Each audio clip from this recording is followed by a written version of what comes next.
Do you believe in a world where every being is entitled to a successful and long career, even the office bicycle? I'm Michael O'Hare, ex-CEO, philanthropist, all-round life coach, and the author and founder of the worldwide acclaimed Best in Business seminar series. Welcome to Enter the Dojo of Business. Hiya!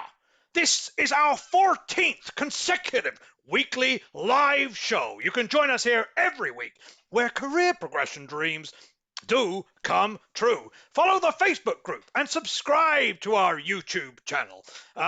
This week, I asked a question to my Best in Business followers, and that question was, what was the best job that you have ever had? And I've had some amazing answers in, very varied.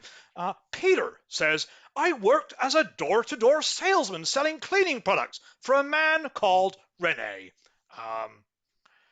Does sound a little bit like he was a pimp and you were offering other services, but that's good to hear. Harry says it's hard to choose between being an extra on the set of Harry Potter or working for Payne's, who offered free chocolate biscuits and chocolate peanuts. Well, Harry, I know what I would have chosen, and it would not have been with Daniel Radcliffe. We also had Neil, and he said, I worked for Blockbuster Videos, that great American icon. He said, I watched movies and ate popcorn all day. And the highlight of my day was issuing late fees for distasteful customers. Let's be very clear. Money and power is what attracts people to certain roles. Dave said, I once had a job working for Pizza Hut in Slutton, although I was fired after one shift for arguing with the area manager over the price of a deep pan pizza. You should never argue with hierarchy. Jean says, I was a Disney cartoon character during the December holidays. I think I was 16. The pay was amazing then. £250 for the month. Well, I hope you got to keep the costume. That's all I say. And Rupinder said she worked in a pharmacy. Lovely and simple. She said it was a great job because you could be judgmental about people's behavior and cleanliness. So thanks very much for sending those in. Hope you've all had a great week. My first message is a Twitter message from @LionelRichiesTash. Says, hi, Michael. I've been doing the same role for 14 years, and I'm getting very tired of my boss. Surely she recognizes that all I'm trying to do is see myself out to retirement, but she insists on giving me more and more work to do. Why? Well, first things first, you're still employed, right? Okay. Well, as Dick Van Dyke said to Mary Poppins, shut your pie, oh love, and get it on with it, you slag. She's thinking of you, giving you opportunities to keep your mind fresh and active, and you should be damn near grateful for it. Now, you don't say what tasks you're being given, but let's look at 3 generic ones. Right? Writing up notes and minutes from meetings. That's keeping your mind active. It's preparing you for hours, days of crosswords, word searches, and Sudoku. Actually having set work hours to have. Now, that gives you routine, it gives you purpose, and it can be timed with regular bowel movements, which at your age is probably an issue. And finally, attending meetings on behalf of your boss. Well, again, that's tackling loneliness, getting you seeing people. Because let's be frank, once you're retired, who's honestly going to come around and see you? So that's the reason why you're getting more work. Lionel Richie's Tash. Feel free this evening to keep sending in your questions to me, as always. And of course, if you wish to answer the question live, what was the best job you ever had? Then stick it in the comment box. You have to be doing that in the YouTube application, or you have to be watching it on the Michael O'Hare's Facebook page to do that. Our second message is a Twitter message from @Country Living. Dear Michael, aside from yourself, I tend to find that a lot of professional life coaches are a bunch of charlatans with their mumbo-jumbo nonsense and advice.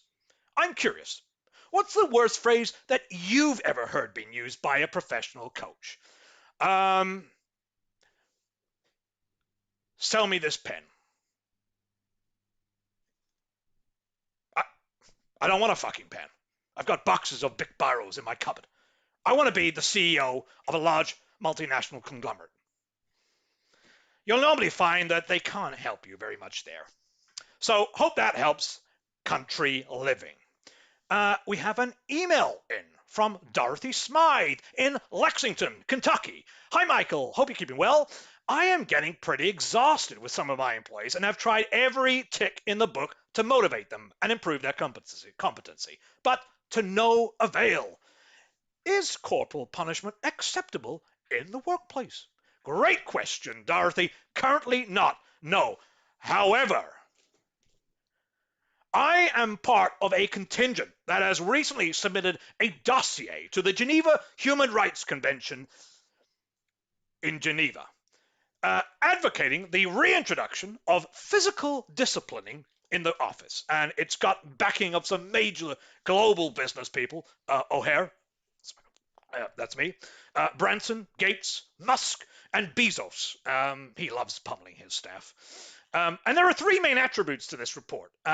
Like the first, it advocates public spanking of the buttocks in front of your coworkers. It endorses schoolboy ear flicking, useful for keeping employees on their toes. And for exceptional circumstances, it advocates the use of the manager's belt. For the naysayers out there saying, oh, this is outrageous, we do not condone kicking, biting, stamping, slapping in the face, or indeed gentle nipple twisting. There do need to be some limits in place. So please throw your weight behind this proposal, O'Hare's Law. That would be great. And maybe we can get a bit more productivity and discipline in the workplace. An email in from Heidi High in Manchester, England. Hi, Michael. In your opinion, what is the #1 mistake that all failed businesses make?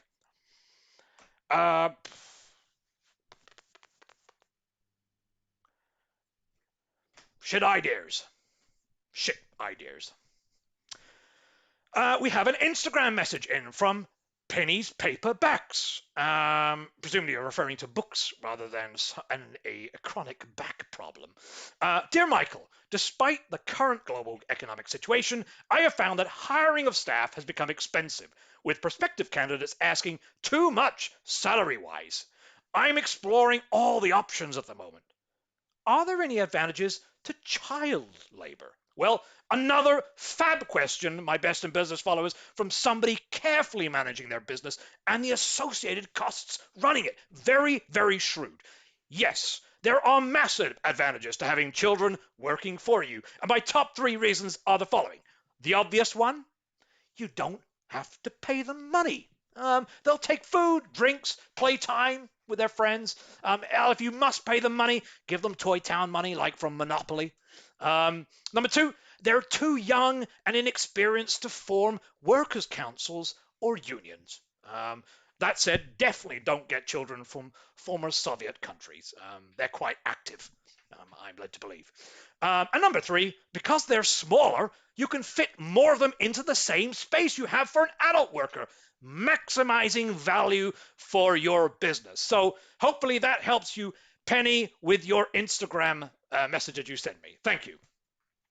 Well, we are buzzing through these quite quickly. I've got a Facebook message in from the Twat in the Hat. Oh, lovely.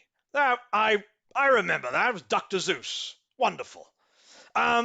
Dear Michael, I work for a small software accountancy company and manage a team of 50 people.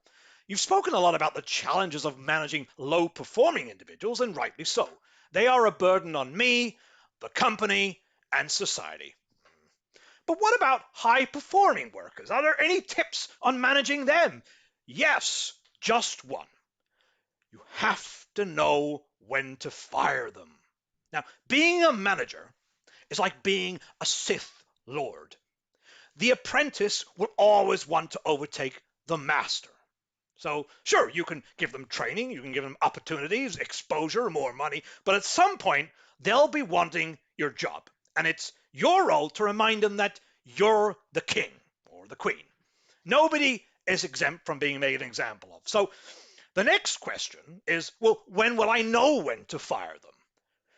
The key trigger point is when they come to you and ask, they ask to have a career progression conversation. with you. Now, that is business language for when are you going to fucking die and give me your job? As soon as they say this, fire them on the spot. You can drum up something about inappropriate touching or something or other. Remember, in all of this, you're helping them. Yeah. It's an excellent time for them to find other exciting opportunities, and you're giving them these opportunities yourself. So the key point with all this is always be ready and willing to fire the best, most productive person in your team.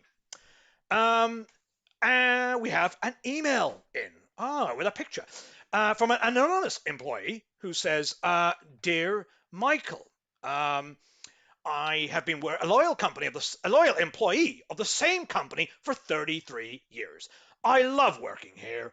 But a quick question for you: is my company's board diverse enough?" So I'm just going to show you a quick picture. Not that one. Yeah. Uh, Quick picture. Is this board good enough and diverse enough? So let's have a.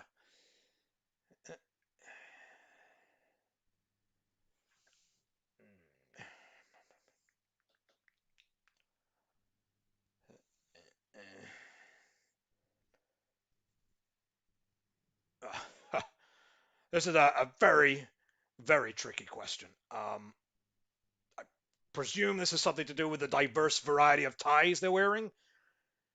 Yeah, wow. Well, I think you have to really think about it with a bit more context behind it. I couldn't answer that question about it being whether it's diverse enough just on the basis of this picture of your board. So apologies about that. That's probably the first question that's stumped me. Yeah, it needs more context, more detail. And that brings us to our the end. That brings us to the end this week. Thanks for joining us live, where career progressions always come true with the best in business. If you like this video, give it a thumbs up, and maybe you could share it if you think others might like it too.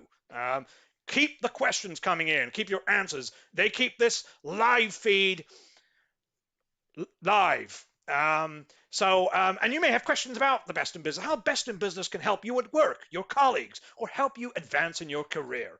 And what questions keep you up at night.